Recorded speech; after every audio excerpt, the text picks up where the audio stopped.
Why did Hogwarts Legacy take 9 extra months to reach Nintendo Switch and ship with cut graphics, blurred textures, and loading screens every 50 meters? Why did Larian Studios have to negotiate directly with Phil Spencer to launch Baldur's Gate 3 on Xbox Series S without split-screen co-op, then spend over a year adding it back? Why did Sony pull Cyberpunk 2077 from its own store 10 days after launch, even though the game had already passed every certification check? Why does Doom run at locked 30 frames per second on a 2017 Switch, while Hogwarts Legacy on the same hardware struggles to hold 20? And why do almost none of the studios that made these games actually do their own ports? Behind every one of those questions sits a number, and the number is always bigger than the developer expected when they started the project. So let's look at the numbers. Porting price ranges in 2026 by scope. Simple port, same engine, minimal changes, $10,000 to $40,000. Mid-level port with platform adaptation, $40,000 to $120,000.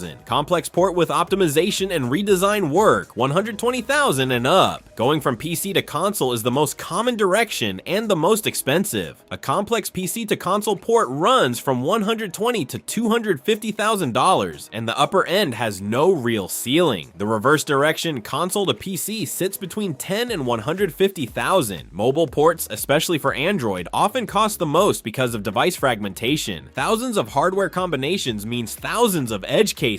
Avalanche Software launched Hogwarts Legacy on PS5, Xbox Series, and PC in February 2023. The Nintendo Switch version arrived 9 months later in November after 2 public delays. The studio behind it spent the equivalent of another small development cycle figuring out how to make an open world RPG run on hardware older than the PS4. The result was playable, but loading screens, blurred textures, and reduced NPC density made the Switch version feel like a different product entirely. Every console platform has its own technical requirement checklist, TRC for Sony, XR for Microsoft, and lot check for Nintendo. Each has specific standards regarding frame rate drops, memory budget, controller behavior, and loading time ceilings, and each one is non-negotiable. Larian Studios hit this wall hard with Baldur's Gate 3. Microsoft's policy required feature parity between Xbox Series X and Series S, meaning every gameplay feature on the more powerful console had to work on the weaker one. Split-screen co-op for a game that simulates hundreds of variables across 2 simultaneous camera views simply would not hold up on Series S memory. For months, Larian publicly stated they could not ship the Xbox version because of this. Eventually, CEO Swen Vinci met with Phil Spencer directly. Microsoft made an exception. Baldur's Gate 3 launched on Series X with split screen and on Series S without. Over a year later, in 2025, Larian shipped split screen to Series S in patch 8. That's how long the technical problem actually took to solve. Doom on Switch ran at 30 frames per second in handheld mode on hardware that should not have been able to load the textures.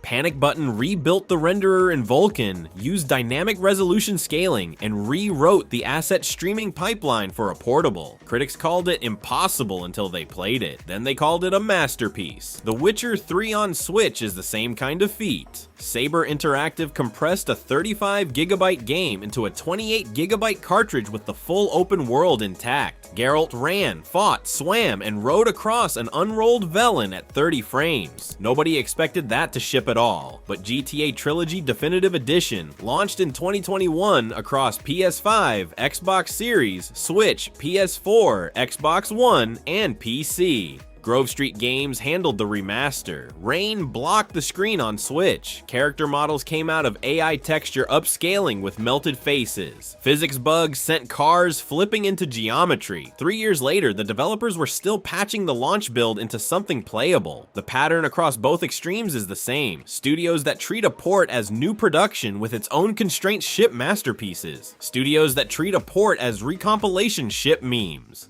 The studio name on the box is rarely the studio that ported the game. Panic Button, based in Austin, Texas, runs around 100 people and specializes almost exclusively in Switch ports. Doom, Doom Eternal, Wolfenstein 2, Apex Legends, Warframe Doom 64. Every one of those Switch versions came from Panic Button, not from the original developer. Saber Interactive handled The Witcher 3 on Switch, Halo, Master Chief Collection's later updates, and World War Z's expanded console releases. They run thousands of developers across multiple offices and ship ship dozens of ports a year. This is an entire layer of the game industry most players never notice. Internal studios continue building the main game, the DLC, the live service support, the next sequel. External porting houses run a separate pipeline with separate specialists. The work needs different expertise. A senior engineer who has shipped 12 Switch ports knows where the platform breaks before the build is compiled. A studio doing its first Switch port discovers those same breaks during certification 2 months before release, with no time to fix them. The cost of using outside expertise is high. The cost of skipping it is higher.